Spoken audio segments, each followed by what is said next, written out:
Hey guys, welcome to YAM. Beautiful, beautiful Monday. Weather was great today. Did anybody get outside? Everybody should have. It was awesome.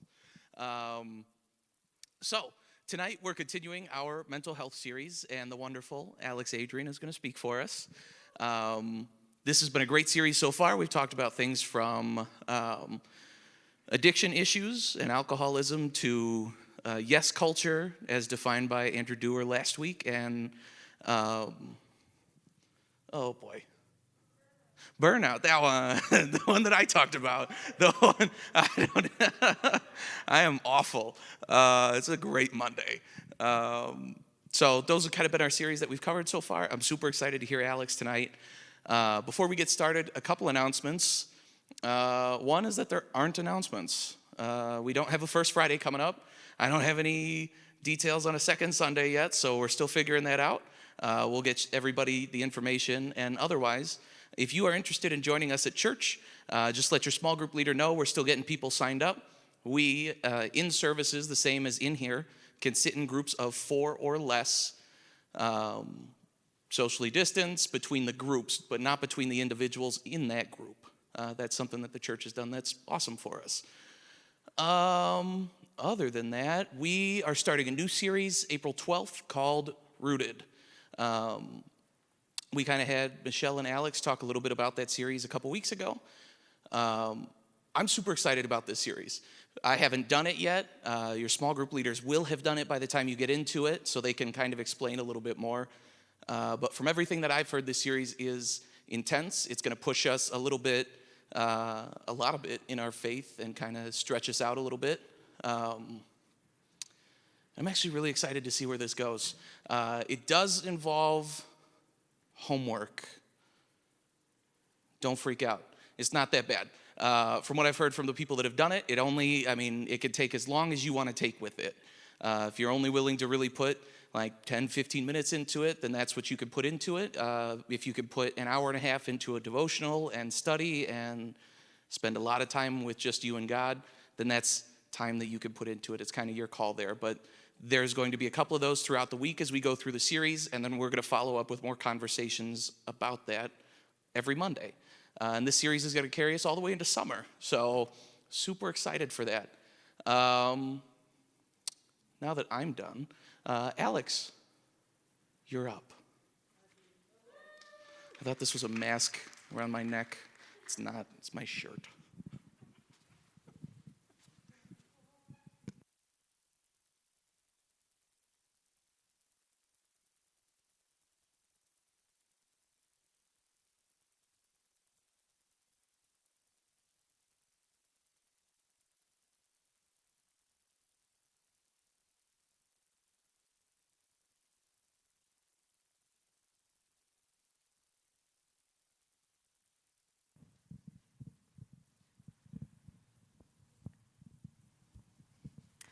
All right. Hi, everybody. How's everybody doing? All right. Now, that's the enthusiasm I like to see. So,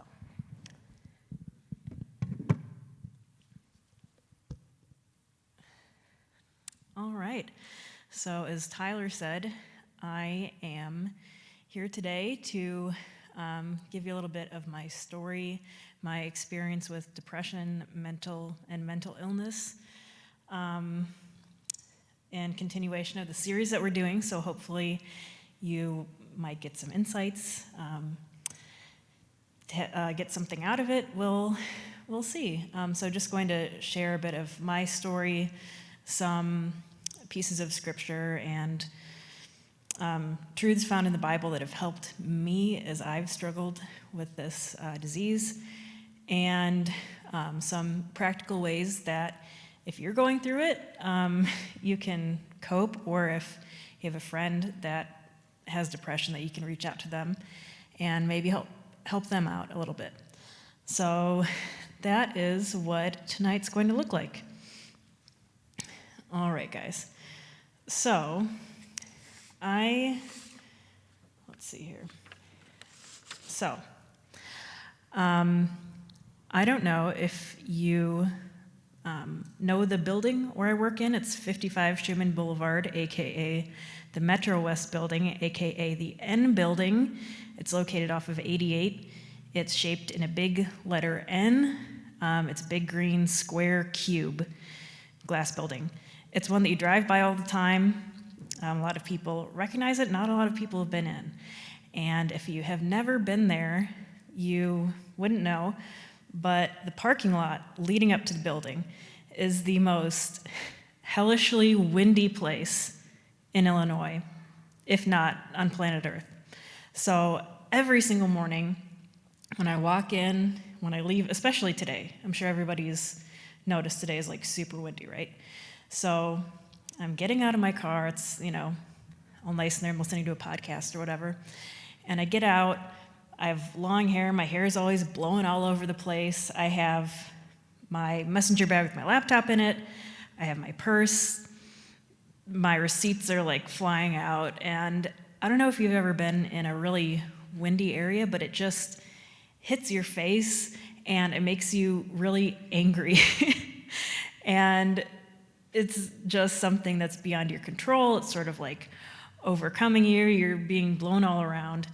And then there's times where it's snowing or it's sleeting and you have little pellets like hitting your face. And it's pretty terrible.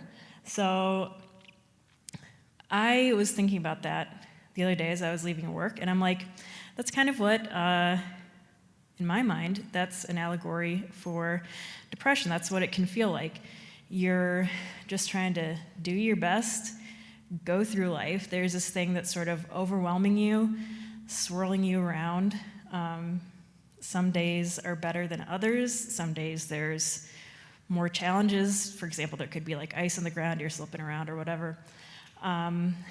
But that's kind of what it looks like for me. So if you've been,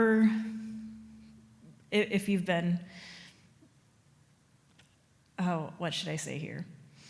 So if you've never had depression, that's a good thing, but that's just sort of a look into what I would say it kind of looks like.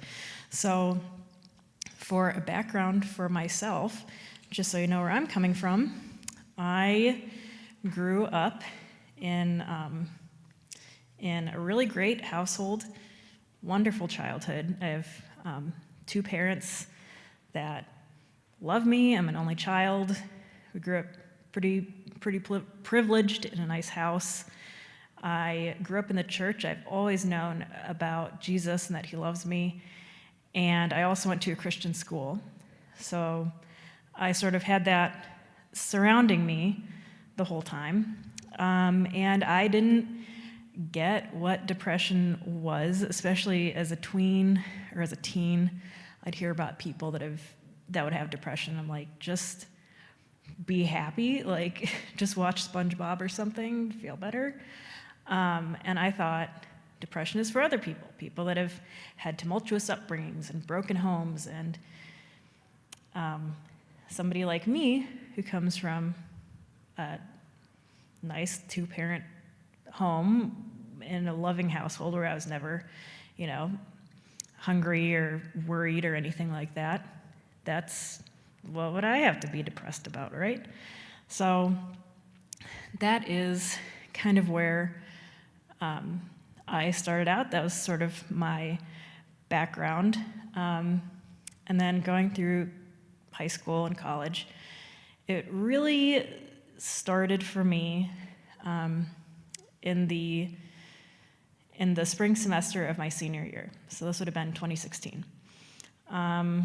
I had worked so hard all throughout college. I had a great time, and I realized, oh geez, I'm graduating. What am I going to do? I don't know. And it just felt really overwhelming for me. I would feel sad all the time, and I wouldn't know why. And it felt like I didn't have anything to look forward to. I thought, here's this thing I've worked so hard for, that I'm so proud of, that has been my one goal, And now when that's over with, when I'm done with college, what am I going to do? And it stressed me out, and I had to move back home. I went to school out of state, so I moved back home, right? And my parents noticed a change in me. And one day I just broke down. And I don't know if you've ever felt like this, but it was just feeling like you have nothing to look forward to in life is really, really, really tough. And to not really have a reason for it is also tough to convey to people. Like my parents said, did something happen to you? Did somebody hurt you? Like, what happened? I'm like, no, I just feel like really, really bad. So that's kind of where it started. And then they made me see a therapist, which I would highly recommend. And she really helped me kind of get me on the right path, show me some things that I didn't realize about myself. And even now, I'm still going through it. I still have to take medication and things. But even now, when I'm really feeling down or I'm feeling bad, I will think to myself, like, oh, I'm just in the same place where I was in 2016. But that's not the truth. Like, I've grown a lot. And I think that's something that people with depression, like if you have one bad day, it's like, oh, I'm right back where I started from. Everything's terrible. Nothing's going to be good ever again. But that's not the case. And you have to step back sometimes and kind of look at that. So there are some things for me that have helped me as I balance having depression, having this disease, and also being a Christian and a follower of Christ, and striving for this abundant life that he promises us. So there's really two main things that I'll share with you that have brought me personally a lot of comfort throughout my journey. And I've mentioned these before too. So if you've been in my groups or if you've maybe talked to me before, I might have mentioned this. So the first thing is that Jesus is fully God and fully man, right? Which, I mean, good luck understanding that, right? But that means that he's experienced every range of emotion that we have too. So when I'm really going through it, when I'm in my lowest of lows, when I just feel like trash, I remember that Jesus went through those emotions too. When his friend Lazarus died, I just had a friend that died recently, and knowing that he felt that pain also is something that brought me great comfort. And you have to think, like when he was on the cross, right? We're entering Holy Week this week. So as he was on the cross, all of his friends abandoned him. And these weren't just guys off the street, right? These are people that he picked out that were his best friends in the world. And at the time where he needed them most, when he was in the Garden of Gethsemane, when he was praying, when he was sweating blood, these guys were asleep. He said, "Pray for me." And they basically ditched him when he was on the cross. His friend Peter said, "I don't know this guy. I've never seen him before." And so when I feel so incredibly isolated and lonely and just by myself with like no hope, when I'm just in the pit of despair, right? I remember that. And just knowing that he's walked in the same shoes as me is something that I, like I said, that I find great comfort in. So that is the first one. Second one is that God is with us all the time, that Jesus is always with us. When we are feeling lowest of lows, just in the pit of despair, God has been with us the whole time. There's never been a point in our lives where he's not been with us. And if we're Christians, if we accept Christ into our lives, right, we have the Holy Spirit that lives within us. And that's he works in us, and he's living and he's breathing, and he is always there. And so that helps me to not feel so incredibly isolated and alone. And perhaps it can do the same for you too. Something I always say whenever I pray is, when we close out our group in prayer, I won't say, God be with us this week, because he's already with us. I'll say, God, remind us of your love and your presence and your plan for us as we go throughout the week. So just something else to keep in mind there. I will read from, from a psalm that's very well known, but just with these things in mind, I think can give us some extra light here. So let me see. Well, first, I'm going to take a page from Michelle's book. She did this.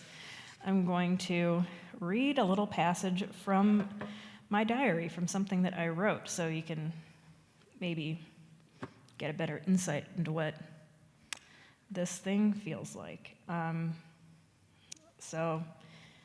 right, so here's my emo diary from 2019, when I was really going through it. So,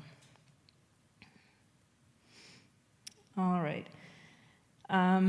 The day feels unbearably long, like it'll never come to an end. Life is stretching itself out before me, green and fragrant, and I'm paralyzed in the sidelines. I'm in an empty house by myself, and I've never felt more alone in my entire life. I have no desire to do anything, and it feels like my sadness is never going to end.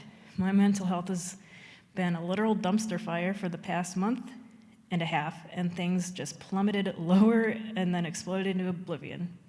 So that's that's kind of a look into what that was like for me. And thankfully, not every day is like that. Not every day is going to be a 10 out of 10. And that's something for, not just people that have depression, but just everybody. You don't always have to, like I said before, get a little microscope and be like, what's wrong today? Some days are just going to be like that. Anyhow, so here we go. If you got your Bibles or your apps, you can flip open to Psalm 139. I feel like this one, like I said, is pretty well known. But, all right, so I'm reading from the ESV here, Psalm 139. O Lord, you have searched me and known me. You know when I sit down and when I rise up. You discern my thoughts from afar. You search out my path and my lying down, and are acquainted with all my ways. Even before a word is on my tongue, behold, O Lord, you know it altogether. You hem me in, behind and before, and lay your hand upon me. Such knowledge is too wonderful for me. It is high, and I cannot attain it. Where can I go from your spirit? Or where shall I flee from your presence? If I ascend to heaven, you are there. If I make my bed in Sheol, you are there. If I take the wings of the morning and dwell in the uttermost parts of the sea, even there your hand shall lead me, and your right hand shall hold me. If I say, surely the darkness shall cover me, and the light be about me at night, even the darkness is not dark to you. The night is bright as the day, for darkness is as light with you. So that, I think for me, is just another reminder that when it says when I make my bed in Sheol, which I believe is like a sort of like a hell-like place, sort of like an image for death in this culture, when I'm down there, you're still there with me. And knowing that, just knowing that God is my refuge, that He's saved me, even though I've known Him my whole life. He continues to save me every single day. And as somebody that has been diagnosed with depression for 5 years now, that's something that really helps me out as I grow and hopefully find better ways to cope and get better. that's just something I remember, and I pray about every day. I'll say, Lord, remind me of your presence. Just like, I want to dwell in your house forever, that type of thing. So those are just two true scripturally based things that I've thought of that might give some insight to you as well. So here's a list of things that that have helped me out, just a little list of things I've kind of learned here about ways that I find it helpful to cope with myself, with my own mental illness. So a big thing for me is just forcing myself to do things. If I don't want to do something, which that's what it's like. You just feel bad for no reason sometimes, right? Making myself do something. It's like, okay, I'll go to the store and buy some groceries. Something like that, as simple as that. Being like, I'm going to go for a walk today. Things like that, which sound really simple and mundane, but I find it to be very helpful. And then check those things off. Make a list of things. I did the laundry today. I put the dishes away. Things like that. And also, let's see, and then put things in the calendar. Make a list of things to look forward to. Something else I do is, if I'm really going through it, I've done this even before I had depression, like when I was in college. I'd make a list of things that I love just generally. It could be like iced coffee and going to a water park and things like that, that I really love. And then when I'm feeling down, I'll look at those things and be like, yeah, that makes me feel kind of better. So that is something that I've always done that's certainly helped me. Another thing to remember sometimes is if my mental health is really, really bad and I just feel like I haven't accomplished anything, I'll remember I'm not necessarily lazy, because you beat yourself up like, oh, I didn't do anything today. It's like, no, man, I have this disease. So that's something else to keep in mind. And as far as friends go, if you have a friend that might be going through this, or something, something similar, something that certainly helped me is to be intentional in reaching out to somebody. So if I'm having a bad day or a bad week or whatever, very rarely would I take the step to reach out to a friend and say, hey, I'm not having a good day. Please call me on the phone, help me. It's been the times where somebody just calls or texts me out of the blue, and then I'll be able to open up to them. Those have been really, those have been times that I really do feel reconnected with my friends and things like that. Another thing, let's see, I just had it. Oh well, there's really a multitude of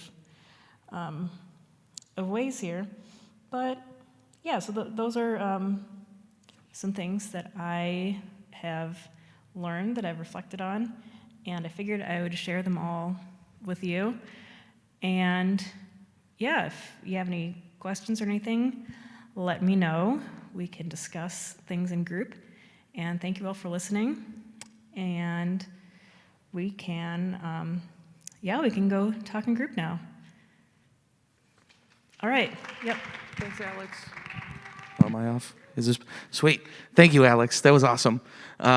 So before we split into groups, the one thing that I did miss earlier is kind of something we've talked about a little bit every week, in that when we talk about mental health and when we're asking everybody to be very vulnerable in small groups,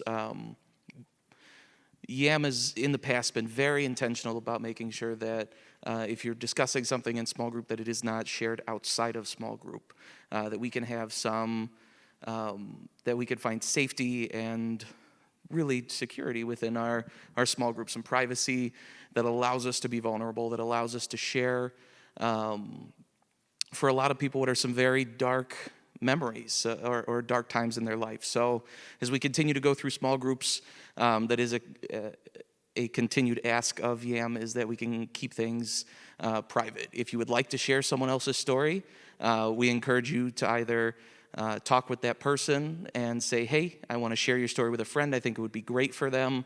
Do you mind if I use your name? And they can have an option to say, yeah, go ahead, use my name, or use my story, but not my name. Just figure out what's going to work in the most comfortable and best way for everybody. That way we're not kind of putting something out there that maybe somebody didn't want other people to know. But sweet. So if the online people are still here, we can wave goodbye to them, find a camera somewhere, love them, miss them. We'll see them soon. Stephen, you were an online person, but I'm happy to see you. Thanks for being here. And then we'll go ahead and split into small groups. Alex and Alyssa's group is in the sanctuary, and Michelle's group is out on the couches. So, ready, break.